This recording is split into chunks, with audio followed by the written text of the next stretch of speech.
Heart Failure Awareness Series Episode 11. Ejection Fraction or EF explained and how we classify heart failure based on the EF. Good morning and welcome to today's episode. Don't fear the numbers, understand the message. When your doctor says your EF is 30%, it can sound frightening. But here is the truth. Ejection fraction isn't a verdict. It's a vital sign of your heart's strength and, more importantly, a starting point for recovery. So, what is ejection fraction, or what we doctors call EF? Every heartbeat pumps blood from your heart's main chamber, the left ventricle, out of your body. The heart does not pump all the blood that comes in. An ejection fraction tells us how much of the blood the heart pumps out with each beat, and it is expressed as a percentage. For example, if your heart fills with 100 ml of blood and pumps out 60 ml, we say your EF is 60%. Even healthy hearts do not empty completely. Some blood is always left in the heart after each beat.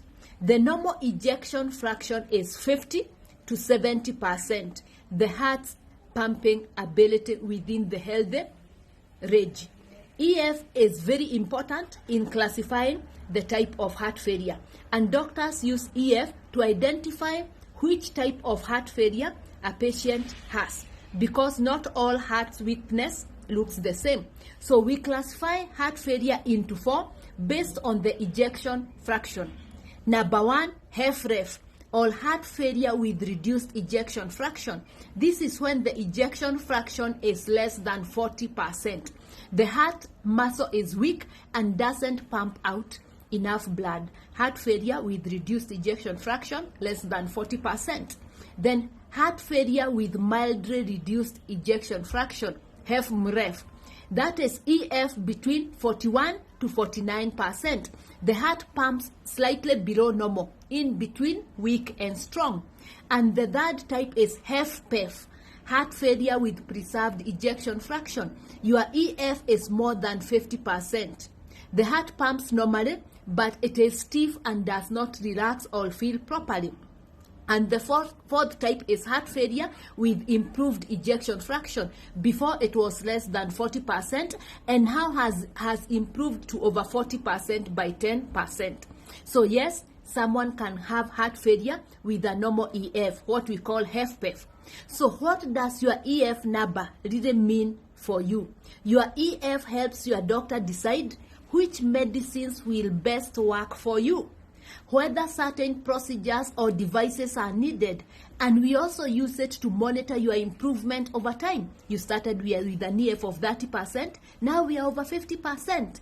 So EF is very key to classifying the type, to monitor treatment, and also guide on the management. But EF is just one part of your heart story. With right care, lifestyle changes, right treatment, the EF can improve, and so can your quality of life. So if you are told by your doctor you have heart failure, please ask, what is my EF? What is my ejection fraction? But remember, the numbers, the EF does not determine your future. It simply guides the treatment journey. So stay tuned next week as we shift gear from diagnosis of heart failure to management of heart failure, where we will go into details how to live positively with heart failure. The episode on Monday, after diagnosis, what next? You have been told you have heart failure. What happens now? We will walk through all those crucial days after diagnosis, understanding your condition, starting treatment, adjusting your lifestyle, and building a care plan that gives your heart the best chance to heal. So got a question on EF or diagnosis of heart failure? Drop them in the comment section and I will answer as we go along. Share this to help someone and follow so that you do not miss any episode. Dr. Beatrice Muthui-Mutua, saving lives one heart at a time.